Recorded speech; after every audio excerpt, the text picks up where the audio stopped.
विघ्नहर्ता गणेश अब वो होने जा रहा है जिसके लिए वो स्वयं को कभी क्षमा नहीं कर पाएगा।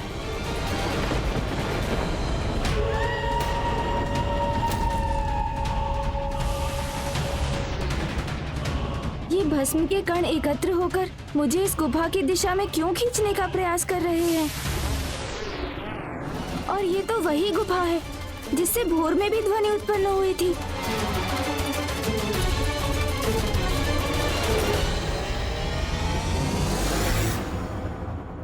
ये सत्य है प्रिय कि घटित हो जाने के पश्चात भले ही गणेश स्वयं को कभी क्षमा न कर सके, किंतु माता पराशक्ति की आकाशवाणी के अनुसार जो होना है वो तो अवश्य होगा। उसे कोई नहीं टाल सकता।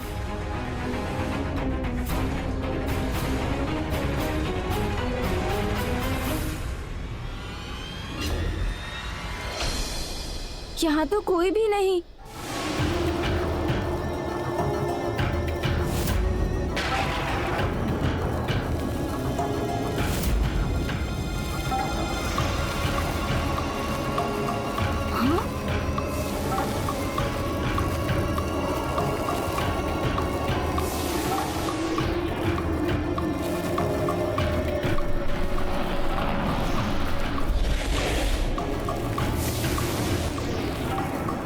ये भस्म के कण एक आकार लेने का प्रयास कर रहे हैं।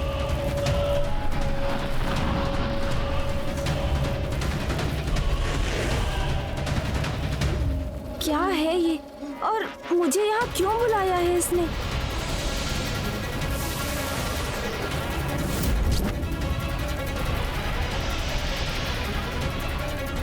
नहीं, मुझे मेरा यहाँ होना उचित नहीं प्रतीत हो रहा है। मुझे लौटना चाहिए यहाँ से। गौरीपुत्र, गौरीपुत्र।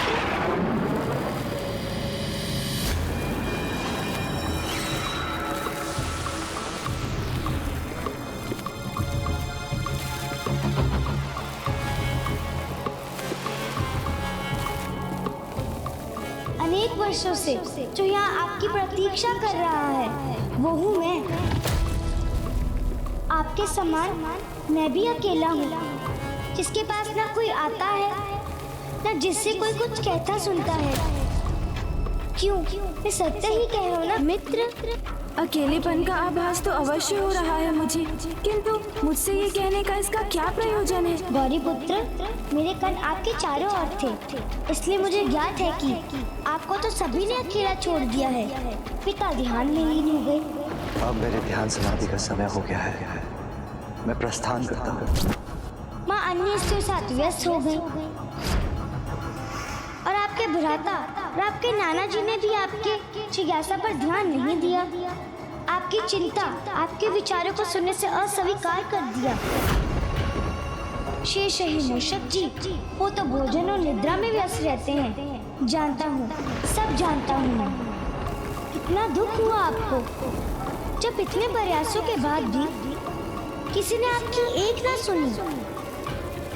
ये भी ज्ञात है मुझे, और उससे भी रोचक बात है कि आपकी भी वैसी अवस्था है जैसे आपकी माता की थी जब उन्होंने आपकी रचना की थी।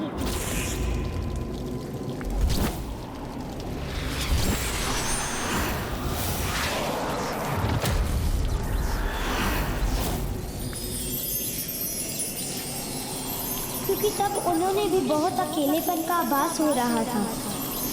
उस समय उन्होंने आपको ही उत्पन्न किया। तो अब आप मेरी रचना कीजिए, चिंता मत कीजिए। सब चलता है, सब चलता है। अधिक कहाँ कुछ करना है आपको। मैं स्वयं कोई आकार लेने में असमर्थ हूँ। तो मित्र गौरीपुत्र, मुझे एक आकार लेने मात्र में मेरी सहायता कीजिए आप। मित्र की आवश्यकता तो है मुझे, किंतु इस प्रकार इस अज्ञात भस्म को आकार देना क्या ये उचित होगा? किस दुविधा में डूब गए हैं आप मित्र। जिस प्रकार आपकी माता ने आपको रचा, उस प्रकार आप मुझे रच दीजिए। माँ तो जगत माता है, वो जो भी करती है उसमें तो सदैव जगत कल्याण ही निहित होता है। किंतु मैं प्रकृति के नियमों के विरुद्ध कैसे जा सकता हूँ? यदि आपकी रचना नियमों की विरुद्ध नहीं थी तो मेरा उत्पन्न होना भी नहीं होगा। इसलिए इतना विचार मत कीजिए, बस कर्म कीजिए, मुझे आकार दीजिए।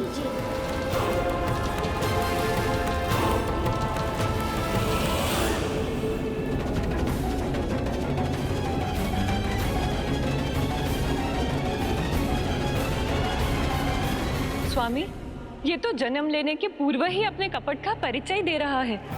गौरी पुत्र प्रथम पूज्य गणेश को उनकी दुर्बलता का आभास दिलाकर उनके लाभ उठाने का प्रयास कर रहा है, और साथ ही वो सब चलता है कि भाव को भी आरंभ कर रहा है। ये सब चलता है का भाव संसार में अनेक समस्याओं को जन्म देता है, और दुर्भाग्यवश ये संसार एक बहुत बड़े संकट का साक्षी बनेगा, वो भी स्वयं विघ्नहर्ता गणेश के हाथों।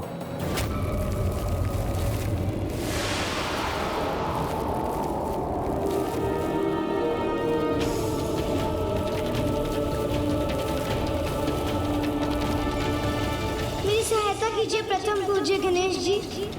आपको मेरी आवश्यकता हो अथवा नहीं, किंतु मुझे आपकी सहायता की आवश्यकता है।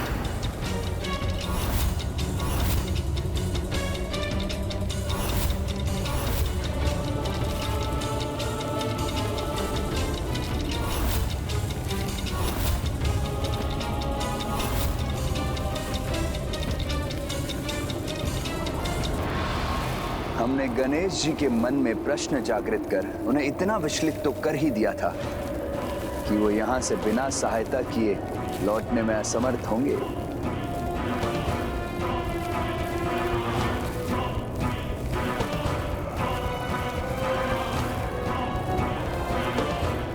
शीघ्र कीजिए गणेश जी, आपको जो भी करना है शीघ्र कीजिए।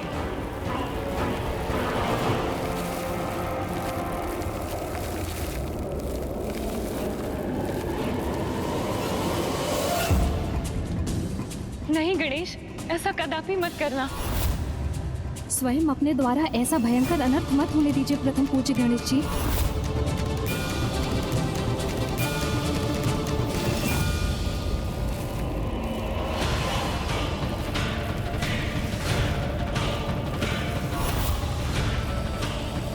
किसी की सहायता करने के लिए इतना विचार करने की क्या आवश्यकता है मित्र? किसी का सहायक बनने में तो सब चलता है।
समय आ गया है, अब हमारे प्रयास अवश्य सार्थक होंगे।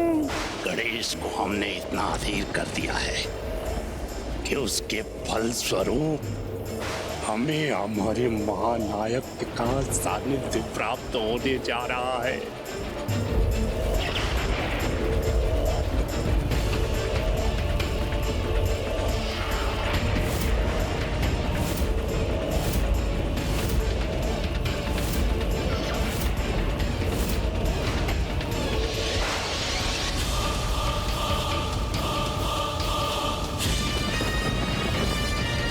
मेरे समक्ष जो घटित हो रहा है वो सृष्टि के संकट का कारण बनेगा, किंतु माता ने कहा था जो होना था वो हो चुका, और नियति के अनुसार जो होना है वो भी अवश्य होकर ही रहेगा।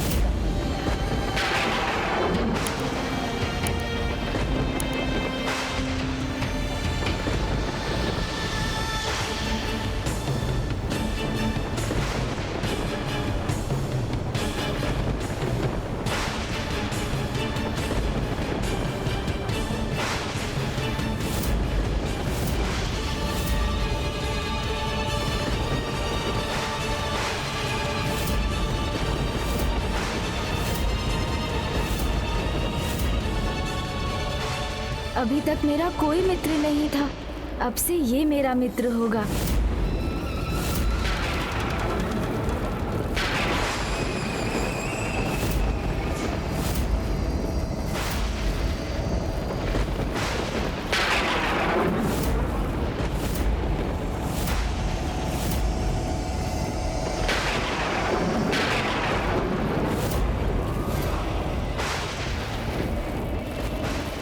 अब ऐसे निहारते ही रहेंगे अथवा मुझ में प्राण भी समाहित करेंगे।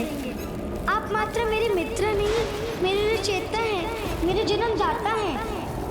हे महान प्रथम पूज्य गणेश जी, तो प्रतीक्षा मत कीजिए, शीघ्र इस कार्य को संपन्न कीजिए।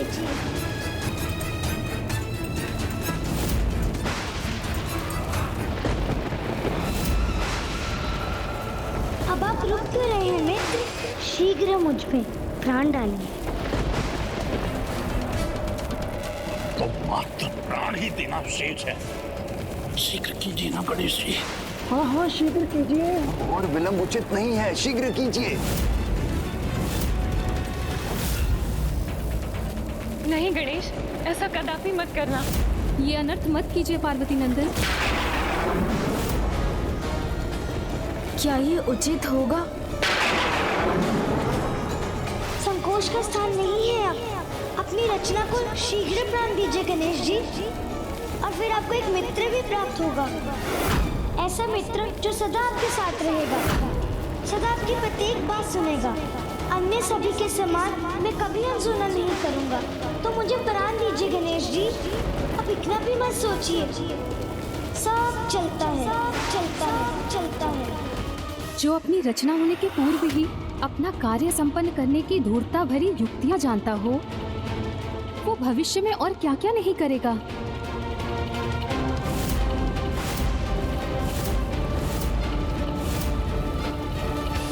कैसी दुविधा में हूँ मैं, अब करूँ तो क्या करूँ?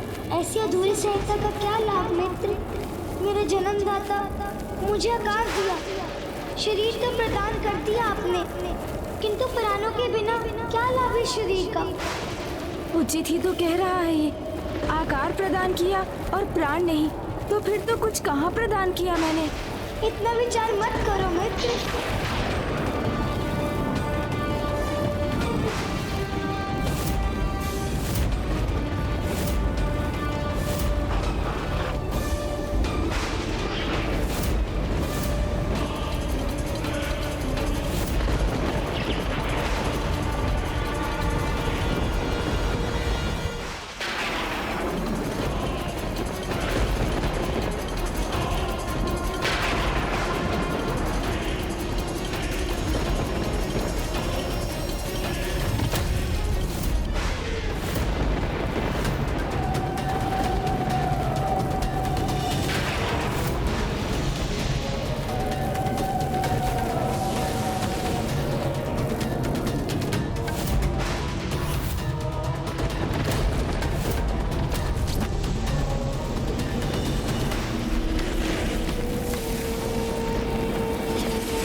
कोटि धन्यवाद मेरे मित्र, मेरे जन्मदाता।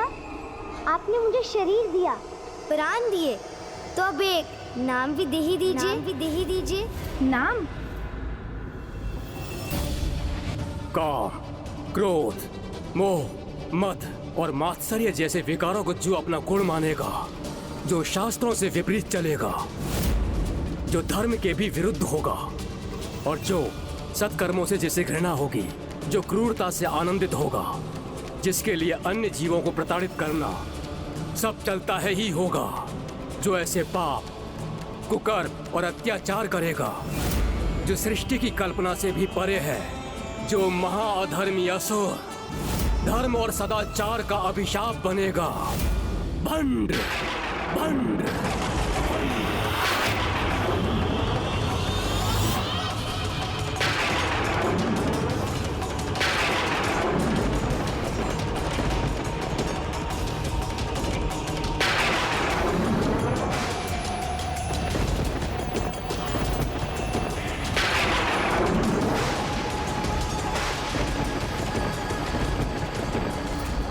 तुम्हें तुम्हारा नाम देता हूँ, भंड कुमार, भंड कुमार,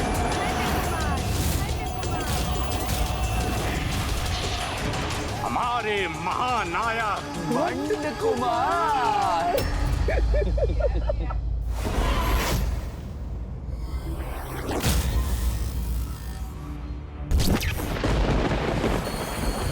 ये किसका स्वर था? कोई अन्य भी है क्या यहाँ? क्या तुम्हें भी कोई स्वर सुनाई दिया मित्र? किसी को देखा तुमने? नहीं मित्र, न मैंने कुछ सुना, न मैंने कुछ देखा। और अभी आपके द्वारा यही तो उत्पन्न हुआ हूँ मैं।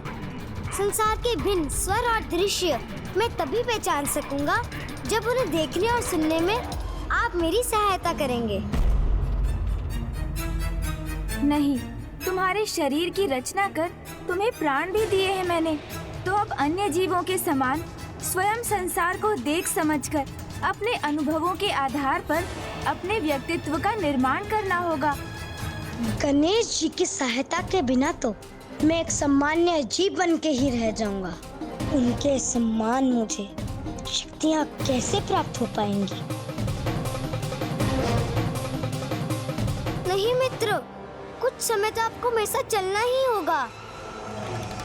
मुझे जीवन दिया है आपने, इसलिए मेरा मार्गदर्शन तो आपका ही उत्तरदायित्व है। आप मेरे कर्ता धर्ता हैं, मेरे ईश्वर हैं। नहीं, मैं तो तुम्हारा मित्र ही हूँ, इसीलिए मुझे मित्र ही पुकारो।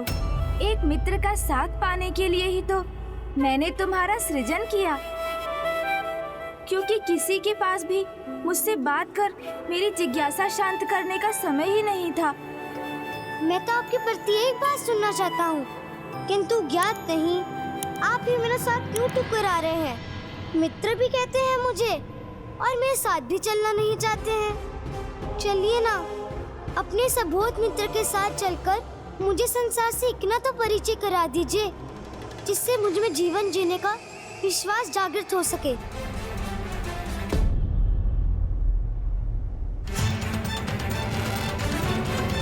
अच्छा, आप मेरा साथ नहीं चाहते तो मैं आपको विवश नहीं करूंगा। किसी प्रकार इस विशाल संसार में अपना मार्ग स्वयं ही ढूंढ लूंगा। रुको,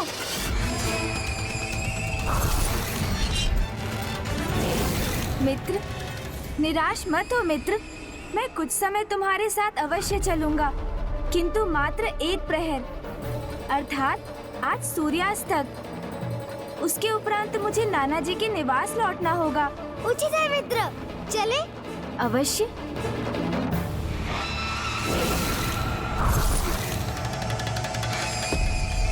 आपसे शरीर प्राप्त किया, फिर जीवन भी प्राप्त किया, किंतु अभी तो बहुत कुछ शेष है। सर्वशक्तिमान जो बनना है मुझे, इसलिए जब तक आपसे अनेकों शक्तियां नहीं प्राप्त करूंगा, आपसे विलग कैसे हो सकता हूँ। अब मित्रता का इतना लाभ उठाना तो चलता है ना।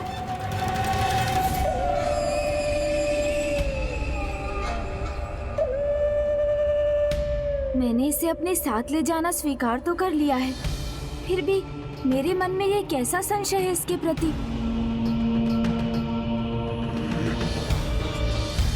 मुझे पूर्ण विश्वास है कि हमारे महानायक भंड कुमार गणेश जी की सहायता से अपार शक्ति प्राप्त कर महाशक्तिशाली महासुर बन जाएंगे।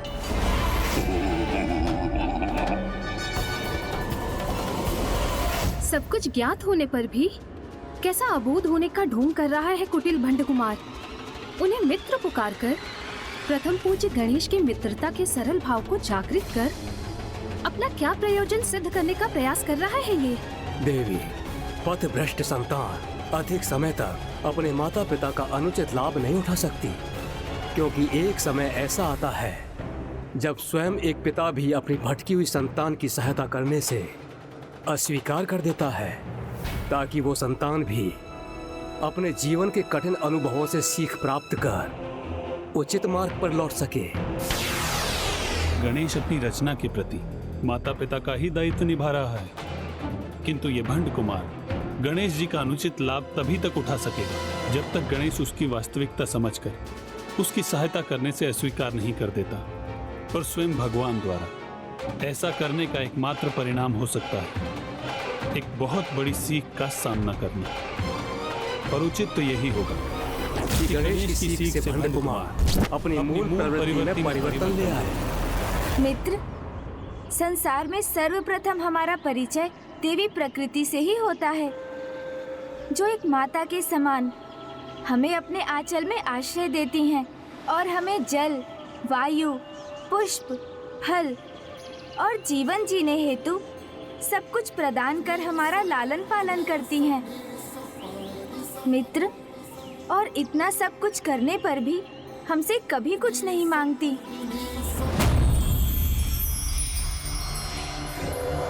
अद्भुत।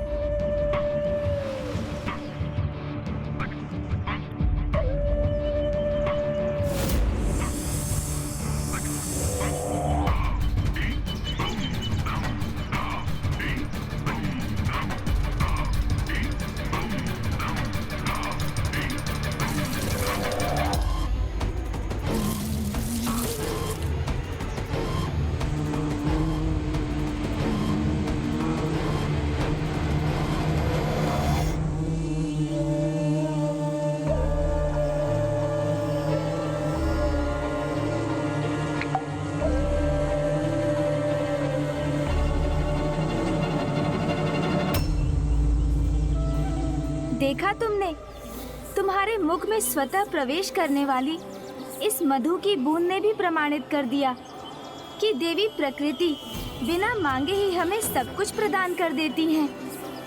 और उनके इस आचरण से हमें जीवन के प्रथम धर्म निस्वार्थ भाव से देने की सीख प्राप्त होती है। वो क्या है वहाँ? वो एक पुष्प है मित्र, जो सर्वाधिक सुंदर पुष्प पद्म के ही समान है।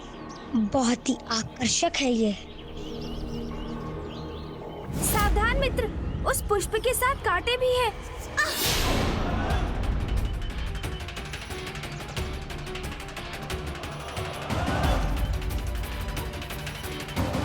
अद्भुत है ये कांटे।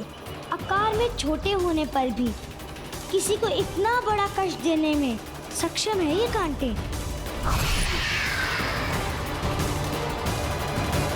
ये तुमने क्या किया? मैं तुम्हें देवी प्रकृति के समान दूसरों की भलाई हेतु अपना सर्वस्व न्योछावर करने की धर्म की सीख दे रहा था, और तुमने उसके विपरीत प्राप्त कर लिया है इस पुष्प को, तो क्या बुरा किया मित्र? क्योंकि जब कोई प्राप्त करने वाला होगा तभी तो देने वाले का महत्व होगा। ये तो चलता है ना।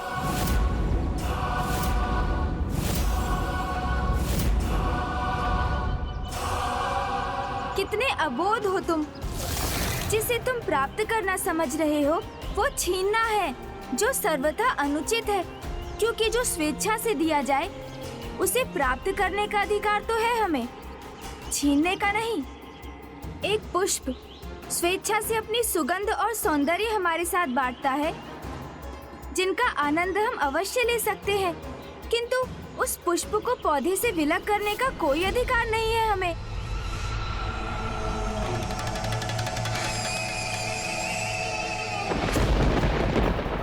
प्रतीत होता है मेरी डांट सुनकर इसे अपनी भूल का आभास हो गया है, और है भी तो कितना छोटा। कदाचित मैंने ही कुछ अधिक कठोरता दिखा दी, इसलिए ये उदास हो गया। किंतु इससे ये निश्चित है कि अब ये ऐसी भूल कदापि नहीं करने वाला।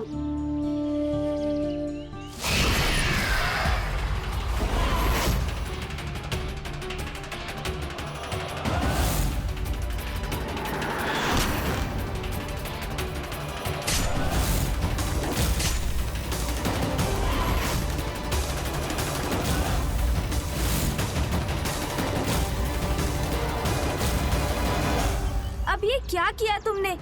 एक कोमल पुष्प को इतना कष्ट क्यों दिया? आप ही ने तो कहा था हमें इसकी सुंदरता का आनंद लेना चाहिए।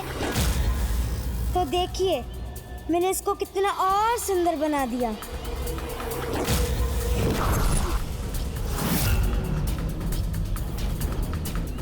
पुष्प को कांटों से छलनी कर उसकी सुंदरता में वृद्धि का आभास हो रहा है इसे। अर्थात ये तो इसके मूल स्वभाव में निहित दुष्टता का ही संकेत है। मित्र, मैं तुम्हें जो कुछ भी समझाने का प्रयास कर रहा हूँ, तुम उसके विपरीत ही समझ रहे हो। ये आनंद नहीं, क्रूरता है, जो अच्छाई की नहीं, दुष्टता का परिचय देती है।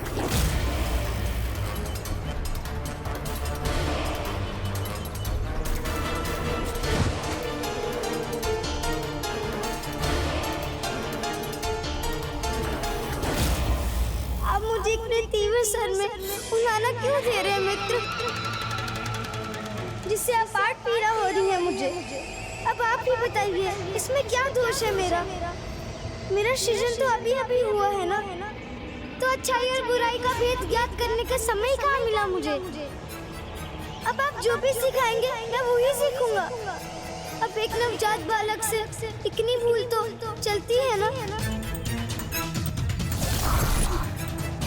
ये तो उचित कह रहा है, इसका सृजनकर्ता तो मैं ही हूँ, इसलिए इसे अच्छाई और बुराई का भेद सिखाने का कर्तव्य भी मेरा ही है।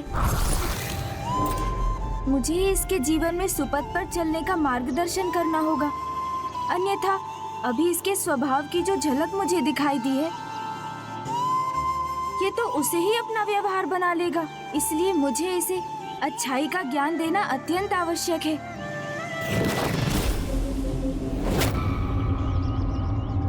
प्रथम पूज्य गणेश जी तो दुष्टता को ही अच्छाई सिखाने का प्रयास कर रहे हैं, जैसे कोई कुम्हार एक पके हुए मिट्टी के पात्र के बिगड़े हुए आकार को सुधारने का प्रयास कर रहा हो।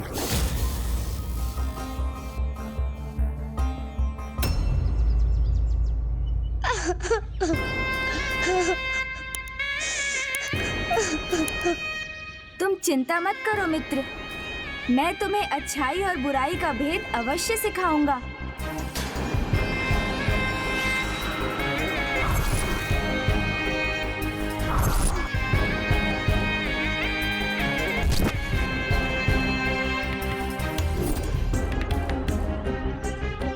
आओ मित्र, अब दुखी मत रहो, मेरे साथ चलो। अच्छा, उचित है। सर्वप्रथम अच्छाई को पहचान कर उसे अपने व्यक्तित्व और व्यवहार में आत्मसात करना सीखो। और मित्र, क्रूरता को पहचान कर उससे सदा दूर रहो, क्योंकि वो व्यक्ति के भीतर छिपी दुष्टता का ही प्रतीक है। यदि क्रूरता दुष्टता की प्रतीक है, तो हम संसार के महानतम दुष्ट के अनुयायी हैं।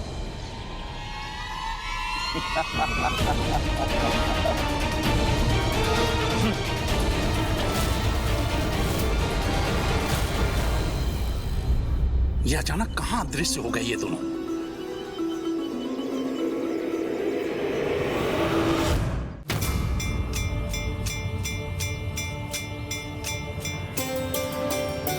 ये आप मुझे कहाँ ले आए मित्र? भूमि के उस भाग पर जहाँ भूमि देवी भोजन उत्पन्न करती हैं।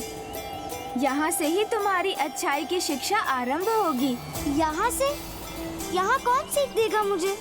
पंच तत्व अर्थात पृथ्वी, वायु, अग्नि, जल, आकाश, अर्थात इन्हीं पंच महाभूतों से उत्तम आचरण का ज्ञान प्राप्त कर हमें इनके गुणों को अपने जीवन में अपनाना चाहिए। और तुम्हारी प्रथम सीख तुम्हें पृथ्वी से प्राप्त होगी।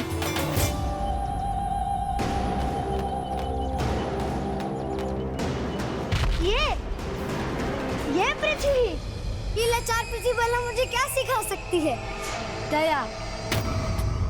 दया और सहनशीलता, पृथ्वी के ये दो महान गुण तुम्हारे भीतर अच्छाई जागृत करने के लिए अति आवश्यक हैं। तुमने माता पृथ्वी को अपने पांव से कुचलकर उन्हें कष्ट दिया, किंतु तुम्हारी इस क्रूरता को सहन करने पर भी तुम्हें अपनी दया से दूर नहीं किया उन्होंने। तुमसे अपने ऊपर स्थित रहने का अधिकार नहीं छीना। और इतना ही नहीं मित्र, वो तो अभी भी तुम्हें और बहुत कुछ प्रदान करेंगी।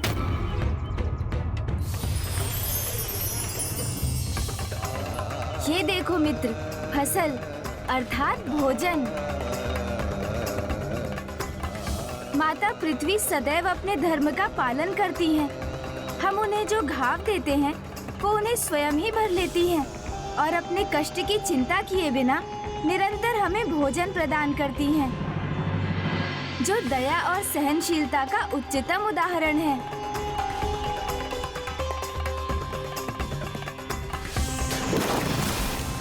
दया और सहनशीलता तो मूर्खता है। यहाँ वास्तविक सीख तो ये है कि लाचार को जितना प्रताड़ित करोगे उससे उतना ही लाभ उठा सकोगे।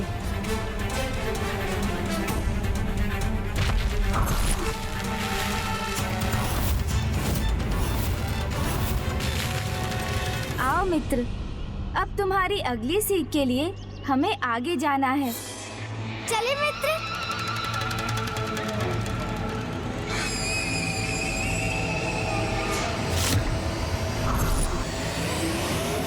ये असुर तो अच्छाई के उदाहरण से भी बुराई की ही सीख प्राप्त कर रहा है। तो मेरा अनुमान सत्य ही था। गणेश जी से सुधारने का कितना भी प्रयास क्यों न कर लें, किंतु ये कदापि नहीं सुधरेगा।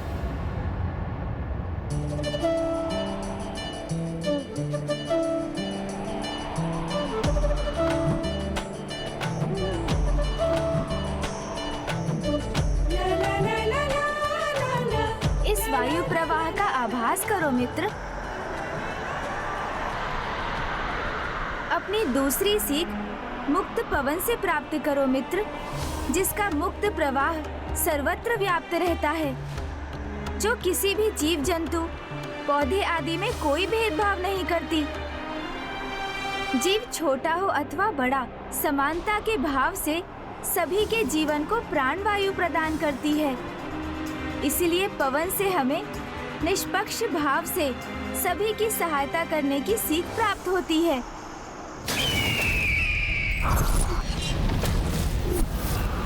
पवन से तो एक ही सीख प्राप्त हुई है मुझे। मुक्त रहो, सर्वत्र विचरण करो, और जब इच्छा हो तो भवंडर बनकर सर्वनाश कर दो। आओ मित्र।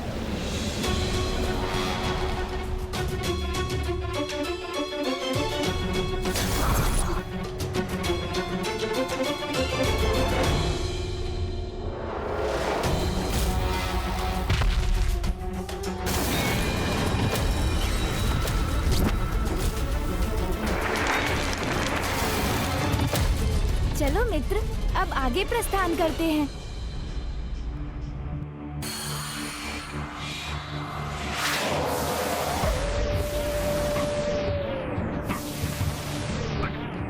और अब अच्छाई से सर्वप्रथम महत्वपूर्ण गुण जो तुम्हें इसी आकाश से सीखना होगा।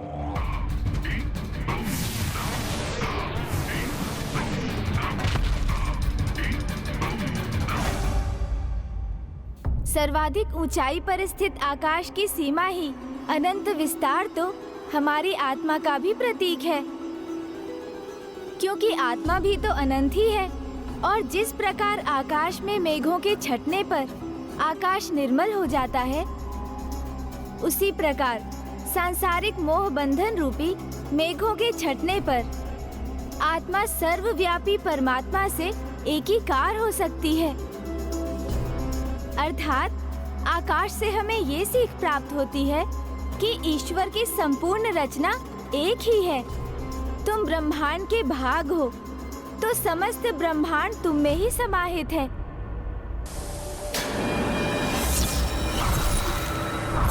आकाश के अनंत विस्तार से यही सीख प्राप्त हुई है मुझे कि समस्त सृष्टि में एक ही राजा का अनंत साम्राज्य होना चाहिए और वो साम्राज्य मैं ही स्थापित करूंगा।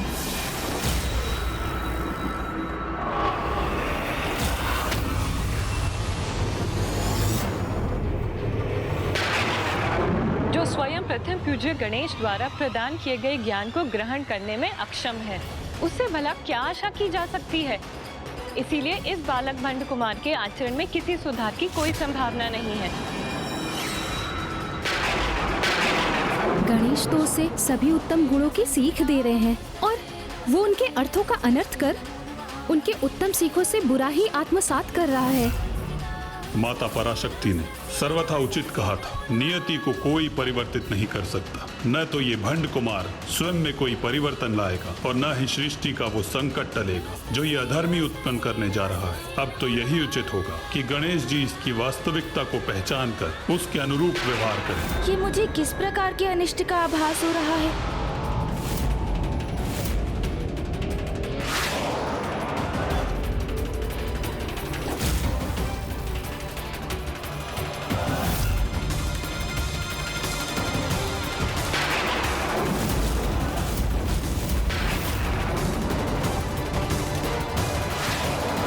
जिस प्रकार बिच्छू डंक मारने की प्रवृत्ति का त्याग नहीं कर पाता, उसी प्रकार दुष्ट व्यक्ति भी अपने अवगुणों से मुक्त नहीं हो पाता। इसलिए इनसे सावधान ही रहना चाहिए। विघ्नहर्ता श्री गणेश के अद्भुत शक्तियों से भरे वीडियोस देखने के लिए चैनल को सब्सक्राइब करना न भूलें और साथ ही बेल आइकॉन भी दबाएं।